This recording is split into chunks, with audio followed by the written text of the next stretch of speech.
آپ کے اندر. اس سے کیا ہوتا ہے پتا ہے آپ کو برادران اسلام؟ یہ کب سے سلسلہ شروع ہوا اس مملکت کے اندر؟ دلی سے اٹھنے والی جہاز سے سلسلہ شروع ہوا ہے.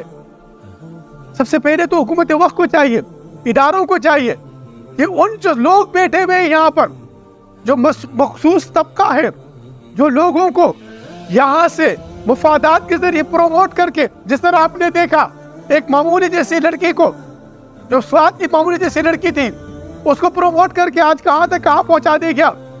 ایک معمولی جیسی عورت کو، جو فالسی کے کام میں باغ میں کام کرنے والی ایک معمولی جیسی عورت کو، اس پر کس طرح سرمایہ کاری کر کے اس کو کس طریقے سے کہاں پہنچا دیا گیا. کراچی کی ایک معمولی جیسی ایک لڑکی زہرا کو کس طریقے سے میڈیا کے ذریعے ایک اس کو جلا کس طرح ورگلایا گیا.